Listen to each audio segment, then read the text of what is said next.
Hi, Tanya. Thanks so much. So quick introduction. We put on my video. So I'm Ying. I'm based in Singapore. I work for Asilia Africa. So my role here really is to support agents in the Asia Pacific region, working closely with partners like Viva Expeditions. And in particular, we've put together with Viva a really cool small group itinerary, which is meant to depart about this time next year, well, November specifically. So this quick product training is literally just to cover those three properties on the departure. But of course, we actually do Asilia as an entity. We do have about 17 different camps and lodges throughout mostly Tanzania, four in Kenya, and one opening in Uganda next year. But I'll shelve that for a different product training or conversation, so you can reach out to Tanya if you'd like to set something up. So without further ado, jumping into the first camp. Well, sorry, let me show you. Yeah, this is kind of where our products are in the northern Tanzania and Kenya camps, like I said. Jumping into the first camp. So the first camp on the itinerary is actually the Highlands. So this itinerary includes 3 nights here.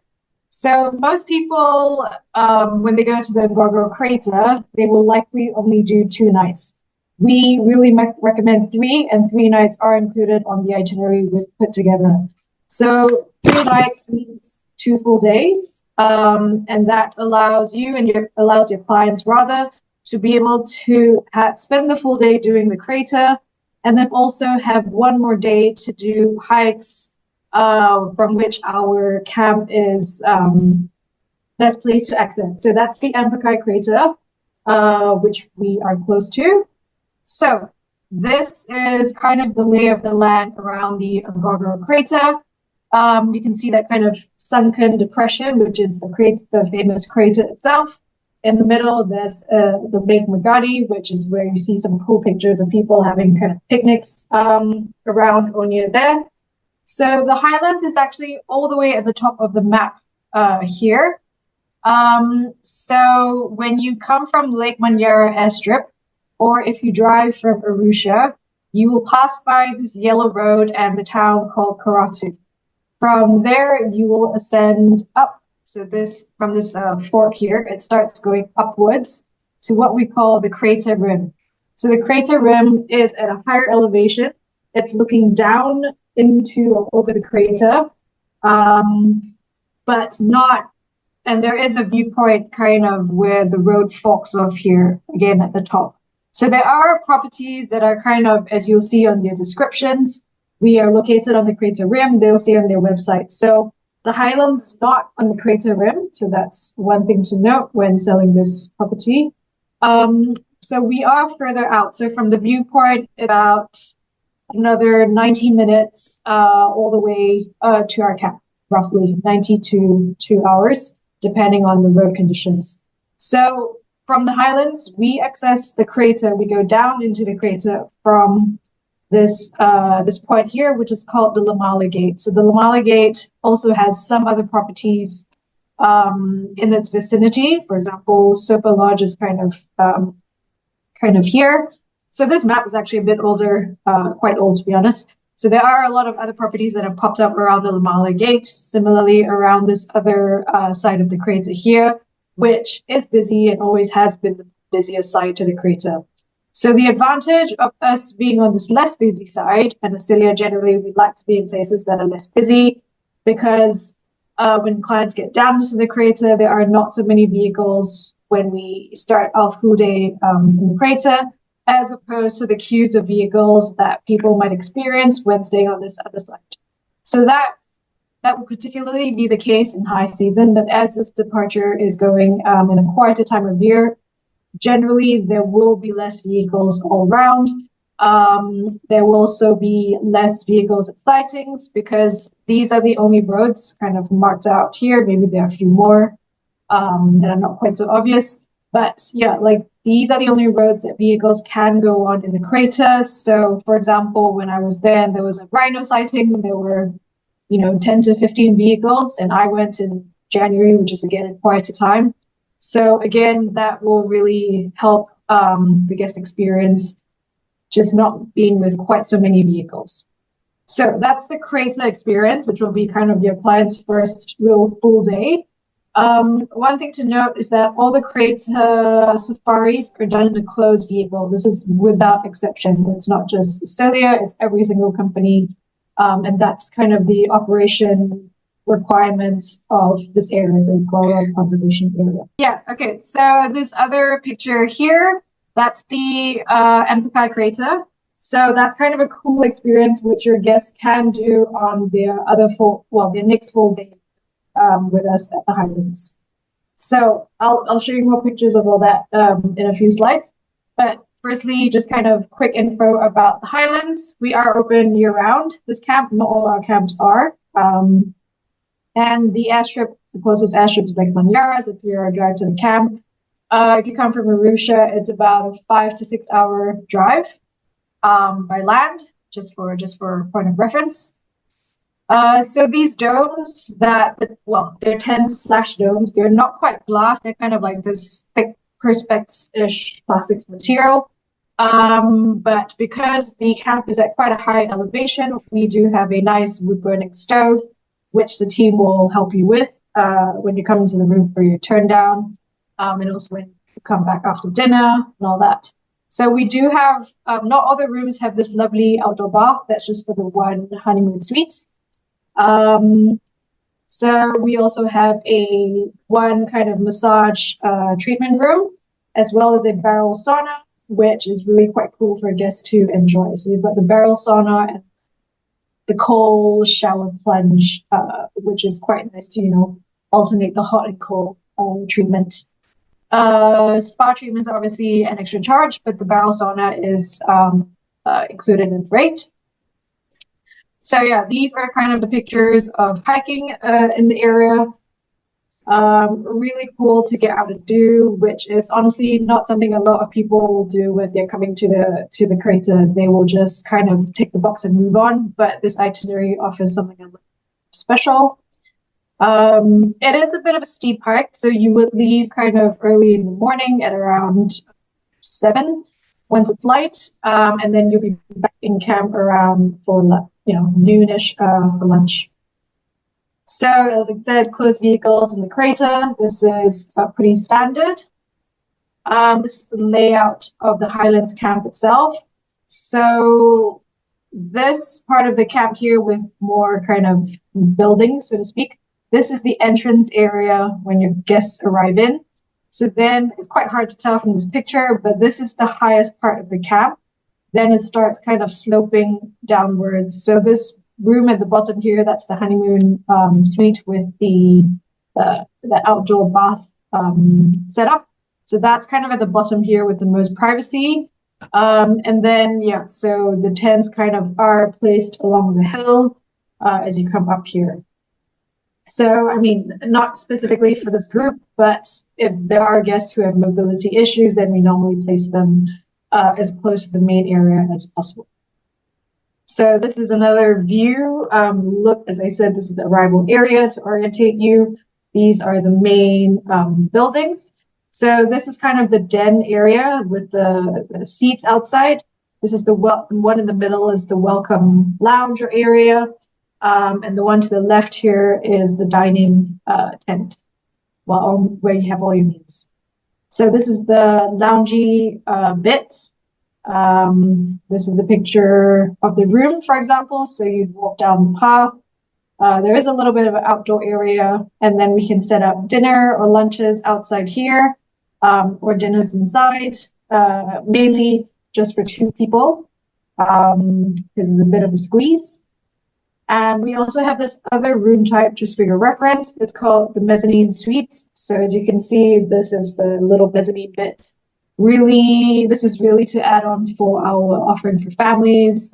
If you have kids, really young kids, because you can see you really can't get a tall adult in there. It's very low on elevation and space. So we can kind of squeeze 2 very young kids. As a general rule, we take kids from the age of 5 but I don't really expect that there will be kids or families on this departure itinerary. Yeah, so I think that's it for the Highlands, and yeah, this is the breakfast bar. The next camp that is on the itinerary is Sayari. So Sayari is in the northern Serengeti. It is one of our reserve level camps. So we have 3 tiers of camps, just to give you an idea. Comfort, Classic, and Reserve. Highlands was Classic, Sayari is Reserve. Comfort is kind of our tented, some of them are mobile, but a bit more like basic, although all the comforts are there. So Sayari is definitely a more posh option. We have a photographic vehicle here. It's a very widespread camp. So this is just, I just want to touch on this slide really quickly, because what's quite important is that to know is that the migration won't be at Sayari during this time of year, which is also why it's such an incredible rate for this whole entire itinerary. So the migration will likely be on its way down towards this, down through the eastern part of the Serengeti to the south. And Sayari is in the northern bit here, on the kind of where the Mara River is, the squiggly line here, where the migration usually passes into around August. That's honestly not to say that you won't see any wildebeest or see nothing. There is still game at that time of year. There's still other lion prides. There's still other antelope, which don't migrate. So it's really quite an amazing chance to enjoy this area. So one of our actually head guides, this is kind of his favorite time of the year to be in Sayari, because there's just far fewer vehicles. Again, we like to be kind of not congested with the crowds. So obviously all the lions are still there, antelope are still there. Still a great chance to see kind of the area without, kind of hordes of vehicles. And also you still get to do most of the activities that are on offer. So what does Sayari look like? Also, again, as a reserve level camp, we have pools at all of our level camps. So the one at Sayari is quite generous. So this kind of leads towards the main area, which is kind of this structure here. This is the arrival lounge that you come into. I'll show you a few more pictures of that. But generally, Sayari is a bit of a larger camp. It's got 15 tents. We also have the retreats, which are basically private 2-bedroom villas. So we can also split it into South Camp. So honestly, it's quite a large, spacious camp. No need to worry about bumping into other people. This is just kind of loads of space for everybody. So these are the rooms, very, very generous. Bathtubs, walk-in showers, indoor, outdoor showers, and like. This very spacious unit is the 2-bedroom family room. So this gives you quite a really nice view of the whole area that Sayari is set in. This pool again, that walkway to the main lounge bit. So this is where you would enter from the side and kind of have your welcome drink, be greeted by the manager, and all that. Then we also have a bar area here, and behind that is the pool. So this is that kind of seated area just outside the bar. Then a visual of that. Then again, the rooms are very generous, as you can see with the bathtub. Another view, this is from the family tent, which is why there's 2 units. And that outdoor shower, which kind of leads back into the bathroom. So so that's Sayari. And then from there, you fly over to Rubondo. So I think personally, Rubondo is kind of the most interesting part of the itinerary and a really cool way to end this trip. So we are the only property really on Rubondo Island. It is kind of off of Lake Victoria. It is just a short flight from the Serengeti, about an hour or so.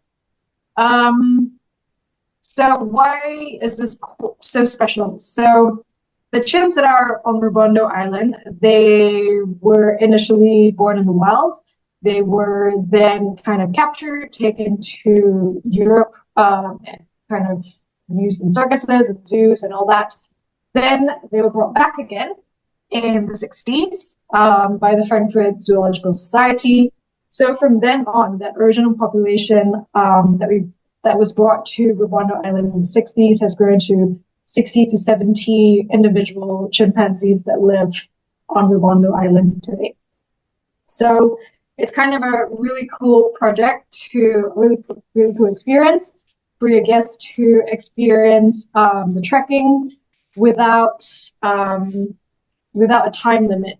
So that's quite important to know, is that this is kind of part of a habituation experience, and your clients will be part of that. So other kind of primate experiences, as you may know, typically have a 1 hour time limit. Because this is considered a habituation experience, there is no 1 hour time limit. So your guests can stay with the chimps for as long as they can keep up with the chimps. And that second part is kind of important to know, because keeping up with the chimps does require a little bit of fitness. Basically, chimps are not as, they're a lot more active. They move more rapidly than gorillas, obviously. So you may find them eating, feeding, kind of moving along as they're feeding. They're obviously kind of moving along quite a bit more quickly, or depending where they are. So yeah, that's kind of important to know for your clients, that they need to have a little bit more fitness to be able to keep up with them. So a bit more about Rubondo, the property itself. So this is you kind of, it's like blanking on your screen, but it is on mine. It's basically a picture of the arrival by boat, and you'll be greeted by the camp team. So these are the tents, the chalets themselves. They have a bit more of a beach feel. So it's quite nice to end the trip here as well. So about the trekking experience, this is kind of the start of the trek. It looks very flat, it looks more open, but once you get deeper into the forest, it will become more closed, it will be more hilly. So that's something really to prepare your clients about. So we've got PDF sheets about a little bit more of the experience. So how it basically works is that you don't, when your clients start out in the morning that they're supposed to do the trek, they will kind of hang out at camp until they get a call from the ranger, or rather the tracker, who will tell them approximately where the chimps are closest to. There are a few starting points. So from there, the guests will go with the Asilia guide, drive to the starting point, and then begin the trek from there. And then you'll meet up with the ranger, who has obviously gone on to scout and look for the chimps that day. And he will be with the Asilia guide and the clients, and kind of accompany them throughout the whole experience. So when the time to finish the experience is basically when the clients feel like they've got enough photos, they've got shots, and then they can then they'll go back to the vehicle on foot all the way back where they left it, and then kind of proceed back to camp. But usually we try and do a special kind of lunch in the forest clearing or somewhere around the corner, which is a little bit more accessible. Yep. So yeah, this is kind of the start of the experience, so to speak. These are some of the chimps that we know of. Other than that, there also are a lot of other interesting activities to do on Rubondo Island itself. So there are the game drives. There's a kind of like beach lunches and dinners. Then there's also the opportunity to go out and do a boat cruise or fishing. So really quite fun to do kind of in the late afternoon or evening when the sun is not so warm. We do have a pool, which is kind of, as you see, quite close to the shores of the lake. So we really don't encourage any swimming near in the actual lake waters. There are crocs, quite big crocs around. So for your guest safety, please keep to the pool. That's kind of more pictures of the experience. So I'm pretty much at the end. We've got a ton of resources, as I mentioned. I think Tanya set them all up in the Viva portal for you already. It's also not a yellow fever destination, which is quite a big thing for our travellers. Obviously, these things change, but it hasn't been for a long time. Yeah, we really love this itinerary because it's so diverse. We've put together in our travel agents portal all the information. There is so many photos and flyers and everything you could possibly need. If there's anything that have a good look, and if there's something that you need specifically, just let us know. We've got limited space left still on this departure. It has no single supplement for one more single, which is exciting. And we've got Charles, who's the award-winning guide leading the trip, and so it's going to be amazing. He's got a strong interest in photography. He's loves his walking and everything else. So yeah, you couldn't be in better hands. Okay, well, thank you, everyone. We will send out the recording. We had 150 people registered today, which we are very happy with. So thanks for taking some time out of your day and attending, and thanks so much, Ying.